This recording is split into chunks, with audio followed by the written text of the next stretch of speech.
My friends, we have come to Erev Rosh Hashanah, and it has become a little tradition at Ner Tamid, just the last few years, to spend a little part of this evening thinking about one of the symbols of the Jewish New Year. So starting 3 years ago, we began with apples. And then the next year, when a marvelous swarm of bees had come to live in our backyard, making their own hive in an extraordinary fashion, we turned to the subject, of course, of honey and the plight of the bees.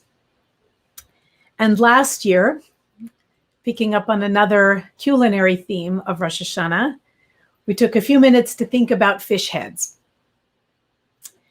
Well, this year, for all kinds of reasons, it just feels right to talk about one of the most beautiful symbols of Rosh Hashanah and just truly one of the wonders of the natural world. And that is, of course, the pomegranate. The pomegranate is an ancient and beautiful symbol steeped in tradition and history. And it is, as you will know, extremely popular in contemporary culture, clothing, jewelry, Judaica, art pieces of all kinds, and for its wonderful, healthy antioxidant qualities. It is said by some to be able to lengthen life and certainly to sweeten the days that are lived. Now, the word pomegranate is rimon in Hebrew, and it comes from two Latin words, pomum, apple, and granatus, meaning seeded. It is one of the 7 species of Israel, along with wheat, barley, grapes, figs, olives, and dates that are listed in the Torah in Deuteronomy chapter 11. And some scholars believe that the pomegranate was the forbidden fruit of the Garden of Eden, pushing aside apples, although we will actually never know what the forbidden fruit was in the Garden of Eden. So whatever your pleasure is, you can imagine that as having been the forbidden fruit. But a number of people declaim that it was the rimon, the pomegranate. There are many biblical references to this beautiful fruit, among them also in Deuteronomy. For the Lord your God will bringeth you into a good land, a land of wheat and barley and vines and fig trees and pomegranates.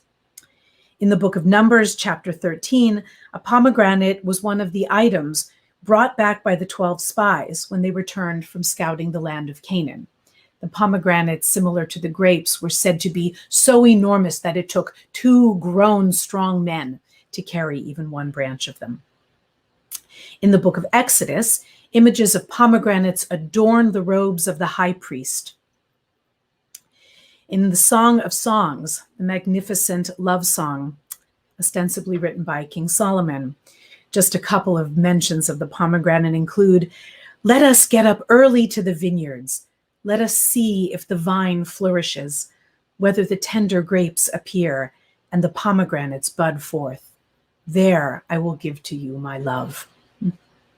And also from Song of Songs, "Your lips are like a thread of scarlet, and thy speech is comely. Thy temples are like a piece of pomegranate within thy locks of hair." It is even known that a pomegranate decorated some ancient Jewish coins, including a not so long ago discovered coin from the era of the Bar Kokhba revolt. That's around the 2nd century of the Common Era, the early decades of that 2nd century. And the pomegranates appear in small clusters as one of very few holy objects to be placed on a coin. There was a recent find of a 200-year-old Torah scroll from Iraq, where a microscopic sample of the scroll's ink revealed that it was made out of a pomegranate juice concentrate. If you happen to be a person that dreams in beautiful color, you may be glad to know that the Talmud lists a pomegranate as an unfailingly good omen in dreams. That's not always the case. For instance, a lettuce depending on who was interpreting the dream, could either be seen as an omen of goodness or sweetness. But pomegranates are absolutely positive. In dreams, according to the Talmud, depending on the size, that's the indication of the size of the good fortune that is coming to you. But even a tiny pomegranate is an indication of good things to come. So if you are visited by a pomegranate in your sleeping hours, you can be assured, according to the rabbis of the Talmud, good things are on their way. You may also know that the decorative ornaments at the top of many Ashkenazi Torah scroll covers are often shaped like pomegranates. And in fact, no matter what they're shaped like, they are called the rimonim, the pomegranates. Now, most commonly, it's a Rosh Hashanah symbol. I'm sure many of you are familiar. It is a symbol of righteousness because traditionally the pomegranate was said to have had 613 seeds, corresponding with the 613 mitzvot, or the commandments of the Torah. Now, most pomegranates have decidedly other than 613 seeds, but it's a beautiful concept. And it's not even so easy to determine which of the commandments in the Torah get added up to be 613. But regardless, for a very long time, the pomegranate at Rosh Hashanah time, when it's coming into fruit, although they weren't so easy to find this year, is a symbol of this time of year, of the coming harvest. And it stands for fruitfulness, knowledge, learning, and wisdom, all things that we wish for each other and ourselves in the new year. Its sensuous and beautiful red color reminds us of the blood of life and its connection with the land's productiveness. All of those combinations together suggest that this fruit is also a symbol of human fertility. Now, the pomegranate is also included very often as the new fruit that many people will eat at Rosh Hashanah, often on the second night of Rosh Hashanah, which has always been a 2-day holiday all the way back to the Bible. And on the second night, we were bidden to have something new. Very often people would have the only new item of clothing they would have all year would be on Rosh Hashanah.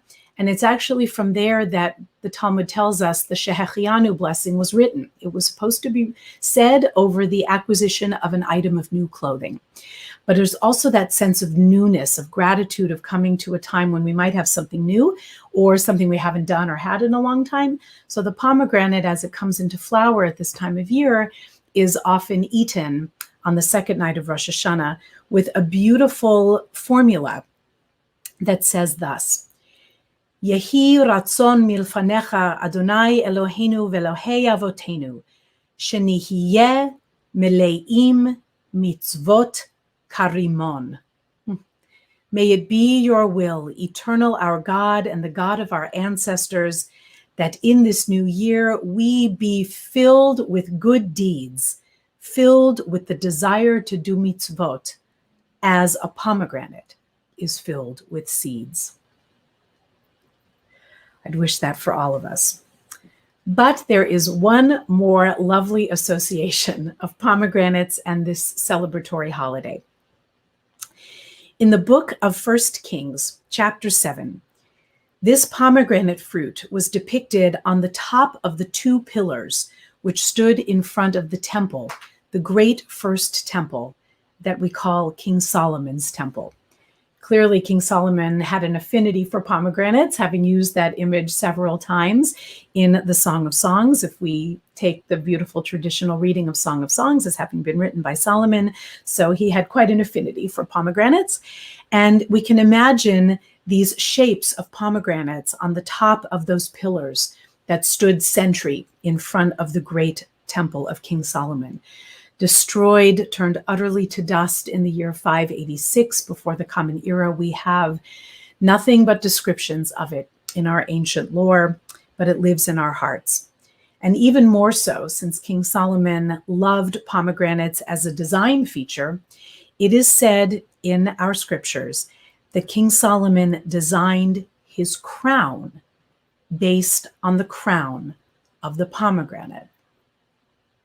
Now, it shows that you can have lived a good few decades and looked at a fruit that you've seen a number of times and experienced in many ways, particularly around Rosh Hashanah, and never really stopped to actually look at the shape of the pomegranate.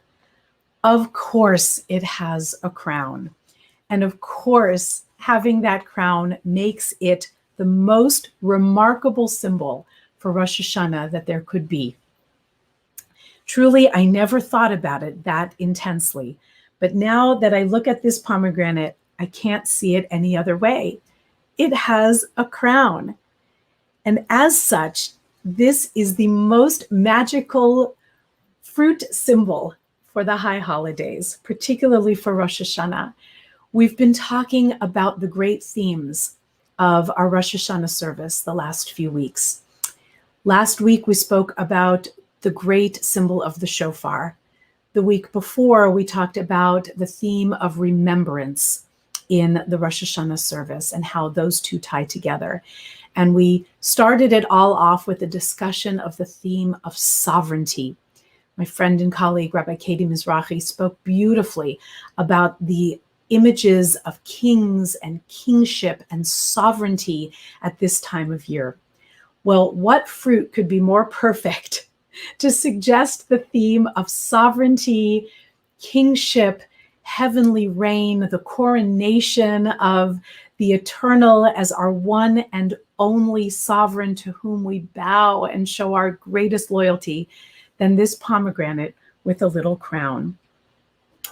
So since I can't look at this pomegranate now any other way, I'm going to invite my pomegranate to appear.